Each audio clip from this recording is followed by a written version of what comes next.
അപ്പം നമുക്ക് എന്ത് ചെയ്യാം, ഞണ്ട് കറി വെക്കാൻ വേണ്ടിയിട്ട് അടുപ്പ് കത്തിച്ച് ചട്ടി വെക്കാവേ. ഞണ്ടൊക്കെ ഇവിടെ റെഡിയാക്കി വെച്ചിട്ടുണ്ട്. അതിന് വേണ്ടുന്ന സാധനങ്ങളും ഉണ്ട്.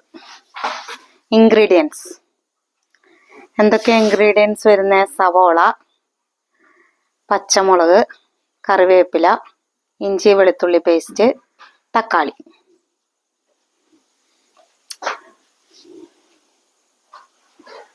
അപ്പോൾ ചട്ടി ചൂടാക്കാൻ വെച്ചിട്ടുണ്ട്. ചട്ടി ചൂടായി കഴിഞ്ഞാൽ നമുക്ക് വെളിച്ചെണ്ണ ഒഴിച്ചു കൊടുക്കാം അതിൻ്റെ അകത്തോട്ട്.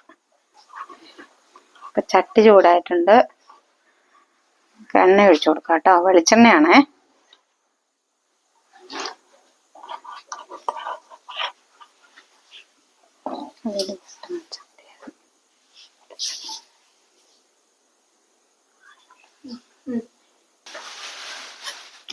അപ്പം എണ്ണ ചൂടായിട്ടുണ്ട്. ചൂടായ എണ്ണയിലേക്ക് നമുക്ക് സവോളയൊക്കെ ഇട്ട് കൊടുക്കാം.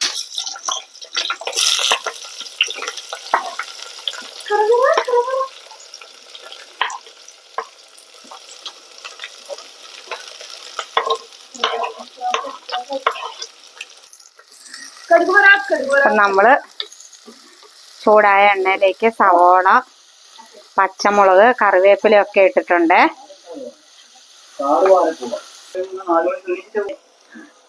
അപ്പം നമുക്ക് ഉള്ളി വേഗം വഴന്ന് കിട്ടാൻ വേണ്ടിയിട്ട് ഇച്ചിരി കല്ലുപ്പ് ഇട്ട് കൊടുക്കാം കേട്ടോ.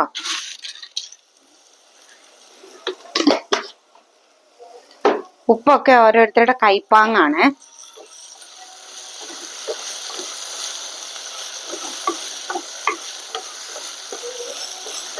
നന്നായിട്ട് വഴറ്റിയെടുക്കണം. സവാള ശരിക്കും ഒരു ബ്രൗൺ കളറാകുന്നിടം വരെ വഴറ്റണം.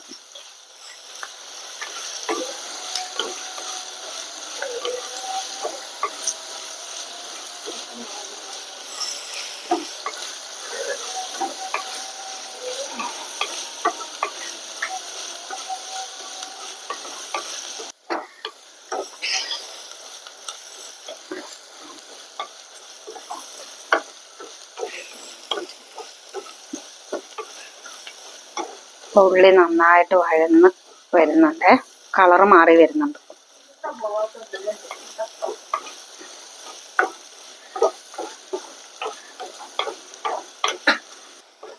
അങ്ങനെ ഉള്ളി നന്നായിട്ട് വഴന്നു വന്നിട്ടുണ്ട്. ഇനി നമുക്ക് ഇതിൻ്റെ അകത്തോട്ട് മസാലപ്പൊടികൾ ഇട്ട് കൊടുക്കണം കേട്ടോ. മസാലപ്പൊടി ഇടുന്നതിന് മുമ്പേ ഇഞ്ചിയും വെളുത്തുള്ളി ഇടാൻ മറന്നുപോയി. മനുഷ്യനല്ലേ അല്ലേ, മറവി ഉണ്ടാവൂലേ. അപ്പം കുറച്ച് ഇഞ്ചിയും വെളുത്തുള്ളി നമുക്ക് ഇട്ട് കൊടുക്കാതെ. അതും കൂടി വഴന്നു വന്നിട്ട് നമുക്ക് എന്ത് ചെയ്യാം, ഇതിൻ്റെ അകത്തോട്ട് മസാലപ്പൊടി ഇട്ട് വഴറ്റുക.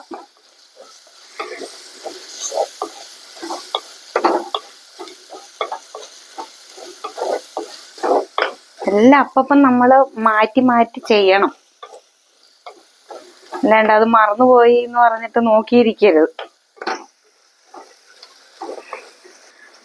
അങ്ങനെ ഇഞ്ചിയൊക്കെ നന്നായിട്ട് വഴന്നിട്ടുണ്ട്. അപ്പം നമ്മൾ ഇനി എന്ത് ചെയ്യണമെന്ന് വെച്ചാൽ മസാലപ്പൊടികൾ, കാശ്മീരി മുളക് പൊടി, മഞ്ഞൾപ്പൊടി, ഗരം മസാല, കുരുമുളക് പൊടി, മല്ലിപ്പൊടി, ഇത്രയും സാധനം കേട്ടോ മസാലയായിട്ട് ഇതിൻ്റെ അകത്തോട്ട് ചേർക്കുന്നത്.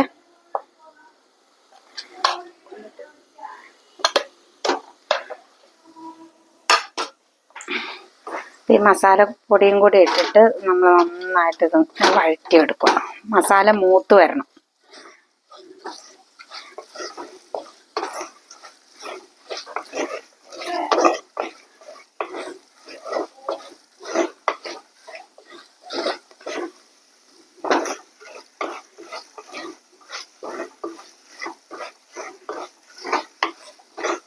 അതുപോലെ മൂത്തിട്ടുണ്ട് കേട്ടോ, നല്ല മണം വരുന്നുണ്ട്.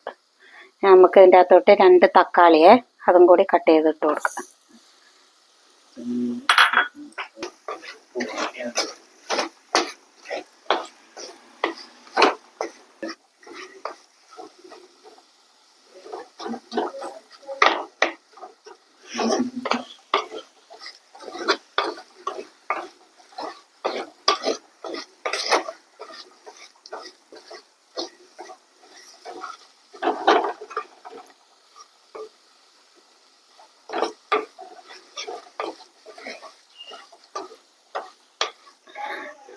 അപ്പൊ നമ്മള് തക്കാളി നിങ്ങൾ ഇങ്ങനെ കണ്ടിട്ട് ഇതാണ്ട് കേട്ടോ വഴന്നു വന്നില്ലല്ലോ എന്ന് ചിന്തിക്കണ്ടേ.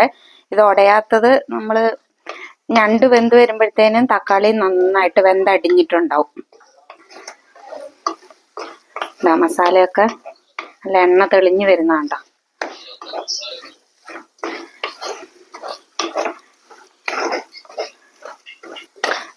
മസാലയെല്ലാം നന്നായി വഴന്നു വന്നേ. നമുക്ക് ഇതിൻ്റെ അകത്തോട്ട് ഞണ്ട് ഇട്ട് കൊടുക്കാം. ഞണ്ട് വേണ്ട, വലിയ കാല്, അങ്ങനത്തെ കാല് കുറേ ഉണ്ട് കേട്ടോ. ഞാൻ ഞണ്ട് കഴിക്കൂലേ, എനിക്ക് ഞണ്ട് കഴിച്ചുകൂടാ.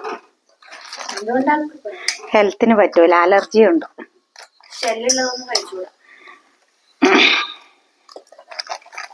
അപ്പൊ ഞാൻ ഇവർക്ക് വെച്ചു കൊടുക്കുന്നുണ്ട്.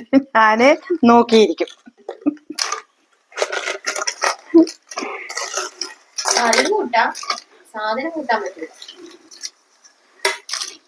ആ കറി കൂട്ടുമ്പോ തന്നെ ഇതിന്റെ സത്ത് മുഴുവൻ ആ കറിയിലുണ്ടാവും. അത് വേറെ കാര്യം.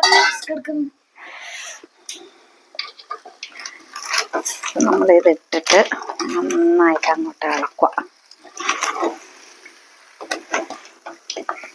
ഇളക്കി മസാല എല്ലാം കൂടി യോജിപ്പിച്ച് അതിന് ശേഷം ഇത് ചെയ്യുക.